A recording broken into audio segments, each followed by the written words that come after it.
कि बच्चे की रिस्पेक्ट कीजिए, बच्चे की ना रिस्पेक्ट कीजिए। आप अपने बच्चे को क्या बनाना चाहती हैं? बेटे को कुछ ज़हन में चले, ख्याल होगा आप क्या बनाना चाहती हैं? जो आप अपने बेटे, फर्ज करें आप चाहती हैं कि आपका बेटा जो है वो जज बने हाई कोर्ट का, और उसकी उम्र है 3 साल, ठीक है, वो एक कुर्सी पे बैठा हुआ है, और आपने कहना थी कुर्सी खाली करो, खाला आई है तुम्हारी, तो आप उसको कैसे कहेंगे उठो? लेकिन उसमें जज साहब बैठे होंगे तो उनको कैसे कहेंगे आप? रिक्वेस्ट प्लीज आप उठिए।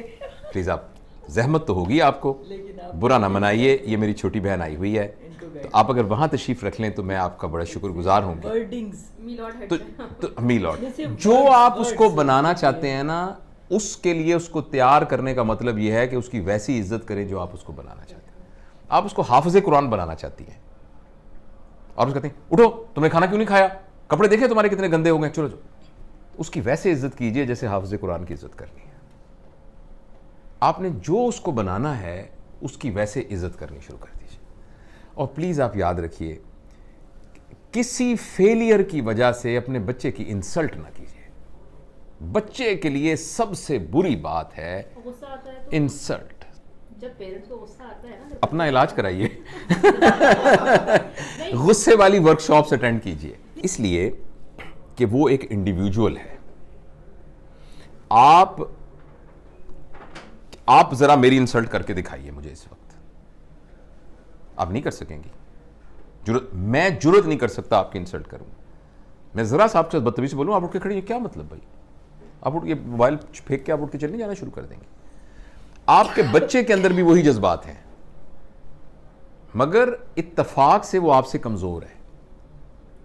जब आपने बच्चे को थप्पड़ मारा है ना किसी बात पर, वो बच्चा आपको थप्पड़ मार नहीं सकता, मगर आप यकीन कीजिए वो थप्पड़ आपने बैंक में जमा करा दिया है।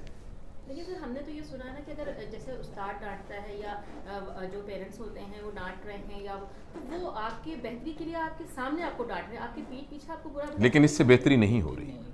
इसको साइंटिफिक स्टडीज ने बताया है कि इससे बेहतरी नहीं हो रही है। अगर ऐसी होती तो डांटने से बेहतरियां हो जाती। तो जब हमारे पेरेंट्स ने हमें डांटा तो हम तो सही हो गए। एक्सक्यूज आपको लग रहा है? मैं अब एक बात आपको 2 मिनट मैं इस बात को ख़त्म कर लूँ ताकि हम इसको समेट लें, फिर बीच में से जो ज़िमनी बातें निकलेंगी हम डिस्कस करेंगे। देखिए, जब आपने बच्चे को थप्पड़ मारा है ना, या कहा है तुम नालायक इंसान हो, और अगर तो वो 7 साल से कम उम्र का है ना, फिर तो इससे बेहतर था कि आप उस बच्चे को कत्ल कर देते। ये ज्यादा, मतलब मैं एग्जरेट करके बयान कर रहा हूं, सिर्फ एक इमोशन उसमें अटैच करने के लिए। मगर 7 साल से कम वाले के अंदर आपने रिकॉर्डिंग मशीन में डाल दिया ना, तुम नालायक इंसान हो, तुम जिंदगी में कुछ नहीं कर सकते, भटकोगे तुम गलियों के अंदर। आप यकीन करें, वो 7 साल के बाद सारी जिंदगी आपकी इस बात की लाज रखते हुए साबित करेगा कि मैं भटकूंगा। वो साबित करेगा कि मैं भटकूंगा। और अगर आपने उसको थप्पड़ मार दिया, वो थप्पड़ बैंक में जमा हो गया, जैसे मैंने अर्ज किया था, और उसमें फिर बैंक जैसे हर साल सूद देती है, वो सूद के साथ इकट्ठा हो रहा है। अभी वो आपको थप्पड़ मार नहीं सकता, एक वक्त में आएगा वो आपको थप्पड़ मारने के काबिल हो जाएगा और वो आपको थप्पड़ मारेगा। वो थप्पड़ जरूरी नहीं कि फिजिकल मारे, वो अचानक कहेगा मामा मुझे दुबई में नौकरी मिल गई है। आप कहेंगे मेरा तो एक ही बेटा है, लेकिन मामा आखिर रोजगार के लिए मुझे जाना ही होता है। आप कहेंगे जिसके साथ शादी की है ना मैंने, अजीब मैं बहू बेहाल आई हूं, हालांकि मेरे भाई की बेटी है, पता नहीं इसने क्या मेरे बेटे के कान में फूंक मारी है, वो उसको लेके दुबई चली। मुझे जोड़ों का दर्द है, इसके अब्बा को हार्ट अटैक हुआ है, इसको ख्याल ही नहीं आया। वो थप्पड़ था जो कि सूद के साथ इकट्ठा हुआ है, और वो अब उसने आपके मुंह पे मारा है। इसलिए बच्चा अगर आपके यहां पैदा हो गया है तो वो आपका मेज या आपकी कुर्सी नहीं है, वो आपकी प्रॉपर्टी नहीं है। और कोई भी आदमी, चाहे आपका बेटा है चाहे कुछ भी है, वो इंसल्ट बर्दाश्त नहीं कर सकता। इंसल्ट को रिएक्ट करना उसको नहीं आ रहा इस वक्त, इसलिए चुप करके डर के बैठ गया है। फर्ज करें वो थप्पड़ नहीं मारेगा तो उस थप्पड़ ने उसको सारी जिंदगी के लिए डरपोक भी बना। हो सकता है उसका ये रिएक्शन निकले कि वो सारी जिंदगी के लिए थप्पड़ खाना, वो थप्पड़ खाता रहेगा। वो बंदा होगा जिसको उसका बॉस भी थप्पड़ मारेगा जिसको देखे ना, मां वो है कि जब कोई गलती करके आएगा तो उसने मां के दामन में अपने आप को छुपाना है, उसी मां ने उसको थप्पड़ मारा है। तो मां का फिजिकल होना तो इतना बड़ा क्राइम है कि जो हम सोच भी नहीं सकते। और इसको मैं अपनी तरफ से नहीं कह रहा, इसको पूरी साइकोलॉजी ने, पूरी चाइल्ड साइकोलॉजी ने साबित किया है।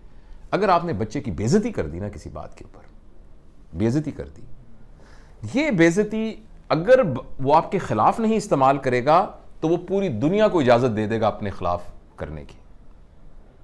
तो दूसरा ये है कि उसकी बेइज्जती ना करें किसी बात। और खासतौर पे आप बेइज्जती किस बात पे कर रहे हैं मुझे बताएं। तुम्हारे नंबर नहीं आए सही, क्या जिंदगी नंबर गुजारने का नाम है? नंबरों के ऊपर जिंदगी होनी चाहिए। मेरे पास मेडिकल कॉलेज में स्टूडेंट्स आते हैं 1200। मैं पब्लिक मेडिकल कॉलेज का हूं जिसमें मुफ्त, तकरीबन मुफ्त पढ़ाई होती है। तो 80,000 बंदों में से चुन के आते हैं बंदे 3,500, जिसमें से 350 मेरे पास आते हैं। आपके ख्याल में वो क्या बच्चे होते होंगे जो 1200 नंबर लेके आते हैं? और वो पहला इम्तिहान जब होता है ना, हाय अल्लाह हमारा इम्तिहान हो रहा है, हमारी स्टेज हो रही है, कहीं मैं फेल ना हो जाऊं। क्या ये वो बच्चा था 1200 नंबर लेने वाला? नंबरों ने क्या कर दिया उसको? आप सिर्फ इसलिए अपने बच्चे को इज्जत करेंगी या करेंगे कि उसके नंबर आते हैं। और जिंदगी गुजार में नंबर होने की क्या अहमियत है? इतनी सी अहमियत है।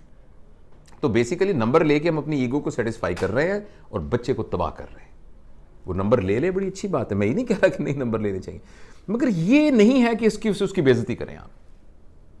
पूरे पंजाब में 3,500 लोगों को दाखिला मिलेगा, 80,000 अप्लाई करते हैं, 2 लाख ख्वाब देखते हैं इसके। तो उन 3500 के अलावा बाकी सारों की माँ बापों को यह इख्तियार तो नहीं है कि उनकी बेइज्जतियां करनी शुरू कर दें। तो पहला प्रिंसिपल मैंने आपको यह बताया कि 7 साल के लिए आप अपने ऊपर एक पाबंदी लगा दें, ठीक है। दूसरा मैंने आपसे अर्ज किया है कि आप रिस्पेक्ट करें उसकी। जब आप लोगों को डिसरिस्पेक्ट करते हैं ना, तो पता क्या होता है, या तो वो रिटेलिएट करते हैं अगर पावरफुल हो, अगर वो पावरलेस होते हैं तो उनकी सेल्फ इस्टीम और सेल्फ एफिकेसी कम हो जाती है। उनको लगता है मैं गंदा हूं, मुझे लगता है मैं बुरा हूं, मेरे लिए मेरी मां से बड़ी सनद कोई नहीं है जिसको मैं देखकर, आंखों में देखकर फैसला करता था क्या सही है क्या गलत है। उसी मां ने मुझे थप्पड़ मारा है, यानी मेरे ऊपर सबसे बड़ा फतवा लग गया है कि मैं गंदा आदमी हूं, मैं इस काबिल हूं कि मुझे मारा जाए। क्यों भाई? जो मेरे लिए दुनिया की सबसे बड़ी मुकद्दस हस्ती थी, उसने ये फतवा दिया है कि तुम थप्पड़ मारने के काबिल हो। इसका ये मतलब है। बिल्कुल सही बात। तो अब अच्छा, ये तो कहा ना आपने बच्चे, आपने बीच में आपके सवाल का जवाब दे दो कि जो अब तो ये वक्त गुजर गया, आप क्या करें? अब ये करें कि बच्चे को बुलाएं और बुला के कहें, बेटा अब तक की जिंदगी में तुम्हारी तरबियत के सिलसिले में अगर मुझसे कोई गलती हो गई है तो मुझे माफ कर दो। वो कहेगा मामा आप क्या कर रही हैं, क्योंकि वो सब कुछ उसके सबकॉन्शियस में। उसका नहीं बेटा, मेरा ये फर्ज है कि मैं तुमसे कहूं, मैंने कोशिश नहीं की, मैंने जान के कुछ नहीं किया, मैं तुमसे बहुत प्यार करती हूं, तुम मेरे दिल के टुकड़े हो, लेकिन फिर भी मैं समझती हूं कि तुम्हारे कॉन्शियस में, सब कॉन्शियस में किसी जगह अगर तुम्हें ख्याल हो कि मां ने मुझे, मैं बेटा माफी मांगती हूं, प्लीज मुझे माफ कर दो, और मैं तुम पर इतबार करती हूं, मैं तुमसे बहुत मोहब्बत करती हूं, और आइंदा तुम्हें मैं बिल्कुल नहीं कहूंगी, लेकिन तुम सिर्फ एक वादा करो, जो तुम्हारे दिल में हो मुझे बता दिया करो, लेकिन मैं तुमसे वादा करता या करती हूं कि मैं तुम्हारे आइंदा इंसल्ट नहीं करूंगा। हाँ, मुझे कुछ अच्छा ना लगा, मैं तुम्हारे साथ शेयर करूंगी, मैं तुम्हारे साथ आर्गू करूंगी, मैं तुम्हें समझाने, लेकिन मैं तुम्हारी बेइज्जती नहीं करूंगी आइंदा, प्लीज। ये तो ये इसका हल है जो बड़े हो गए उनके साथ।